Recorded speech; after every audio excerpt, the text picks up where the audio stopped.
안녕하세요. 반려동물에 대한 상식을 쉽고 간단하게 전달해드리는 우리 동네 수의사 이승민이라고 합니다. 제가 얼마 전에 감기를 앓고 나서 저도 진통제를 먹다 보니까 이제 보호자님들도 우리 아이들이 어떤 진통제를 쓰는지, 그리고 진통제의 종류에는 어떤 것들이 있는지, 그리고 진통제의 부작용 같은 것들이 있는지 조금 궁금해 하실 것 같아서 그 부분에 대해서 저희가 한번 알려드릴까 합니다. 우선 통증의 종류는 크게 근골격계에 문제가 생기는 체성 통증이 있고, 그리고 신경에 문제가 생겨서 생기는 신경통, 그리고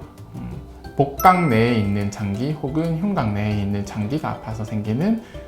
내장통, 이렇게 크게 세 가지 종류의 통증이 있다고 보시면 되는데, 각각의 잘 드는 진통제가 조금씩 다르기도 하고, 그리고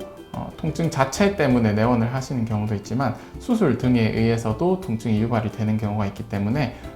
아이의 그 삶의 질을 위해서도, 그리고 좋은 예후를 위해서도 통증 관리는 꼭 필수적이라고 볼 수가 있겠습니다. 병원에 정말 많은 종류의 진통제들이 있지만 크게 세 가지 종류로 나누어서 설명을 드릴 수가 있는데요. 이름이 조금 복잡하고 긴데, 비스테로이드성 진통소염제, 그래서 이제 줄여서 말하면은 엔세이드라고 하는 그 진통소염제가 있고, 그 다음에는 이제 해리성 마취제로 쓰이기도 하지만 이제 케타민이라고 하는 이제 향정신성 약물로 취급이 되는 이제 진통제가 한 종류가 있고, 그리고 이제 가장 강하고 효과도 좋은, 하지만 이제 취급이 조금 까다로운 마약성 진통제, 이렇게 세 가지로 나뉘어진다고 볼 수가 있어요. 그러면 이제 가장 효과가 조금 어떻게 보면 조금 떨어지지만 그래도 접근성이 좋고 그리고 부작용도 적은 엔세이드부터 먼저 설명을 드리겠습니다. 엔세이드 같은 경우에는 사람에서도 가장 많이 쓰는 진통제인데요. 예를 들면 타이레놀 같은 게 이제 엔세이드에 포함이 되어 있다라고 보시면 될 것 같습니다. 근데 사람과 이제 강아지, 고양이에서 쓰는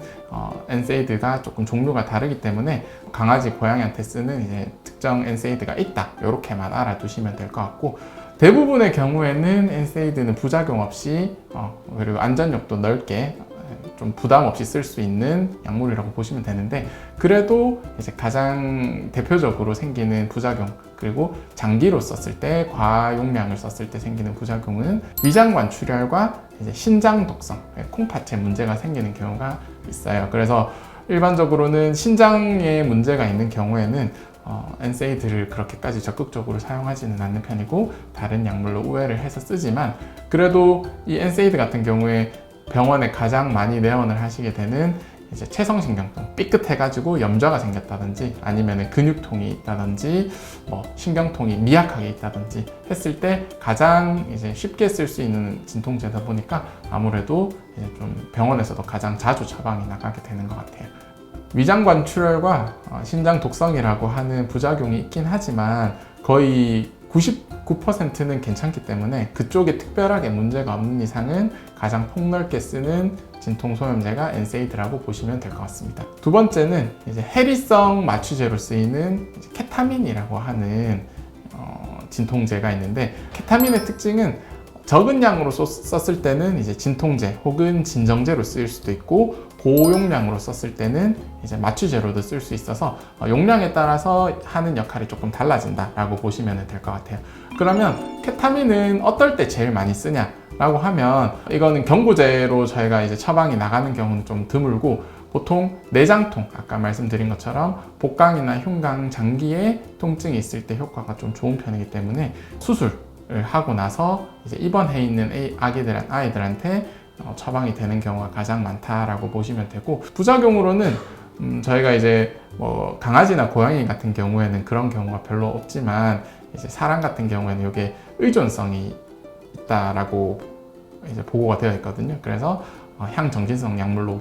분류가 되어 있는 이유도 그 이유 때문이라고 보시면 될 것 같고, 그래서 취급이 아무래도 조금 까다로운 부분이 있어요. 그 외에는 비교적 또 안전한 진통제이기 때문에 입원했을 때 일반적으로 저희가 좀 부담 없이 쓸 수 있는 부분이 아무래도 장점이라고 보시면 될 것 같아요. 마지막으로는 마약성 진통제가 있습니다. 마약성 진통제 같은 경우에는 가장 강력하고 그리고 효과가 좋은 진통제라고 보시면 될 것 같은데, 단점으로는 이제 심혈관계가 조금 억압이 되기 때문에 이제 맥박이 천천히 뛰는 서맥이 생기거나 아니면은 호흡이 조금 떨어지거나 아니면은 이제 혈압이 떨어지는 그런 부작용들이 생길 수가 있어서 사용을 할 때는 저희가 혈압이나 이런 걸 좀 면밀히 체크를 하면서 저희가 써야 되고, 구토가 생기는 경우도 있기 때문에 구토가 생기지 않는지에 대해서도 자주자주 저희가 체크를 하면서 쓴다고 보시면 되고, 이 마약성 진통제가 만약에 과량으로 들어갔을 때 사용할 수 있는 이제 반대 작용을 하는 약물인 기량제도 있는 편이고, 그래서 효과가 좋아서 굉장히 심한 통증, 예를 들면 뭐 큰 수술을 여러 군데 했다든지 아니면은 종양 등에 의해서 통증이 굉장히 심한 경우라든지 그런 경우에는 저희가 이제 사용을 해 볼 수는 있지만, 아무래도 마약류이기 때문에 펜타닐이라고 하는 최근에 문제가 됐었던 그 약물도 이 이제 아편계 마약성 진통제라고 보시면 되기 때문에 아무래도 취급이 조금 어려운 부분들이 있어서 제가 그 부분은 철저히 체크를 해가면서 쓰고 있다라고 알아주시면 될 것 같습니다. 그래서 정리를 하면 가장 접근성이 좋고 그리고 쉽게 처방을 할 수 있지만 아무래도 약효는 조금 떨어지는 이제 엔세이드, 그리고 내장통의 효과가 좋고 하지만 이제 향정신성 약물이라서 아무래도 취급이 조금은 까다로운 이제 케타민, 그리고 마지막으로는 이제 효과는 좋지만 서맥과 그 다음에 저혈압 같은 게 부작용이 있는 이제 마약성 진통제, 이렇게 세 가지로 나뉘어서 저희가 보통 사용을 한다라고 말씀을 정리를 해드리면 될 것 같아요. 이렇게 동물병원에서 주로 사용되는 진통제들에 대해서 저희가 한번 알아보게 되었는데요. 오늘 내용이 도움이 되셨다면 구독과 좋아요, 알림 설정까지 부탁드리겠습니다. 감사합니다.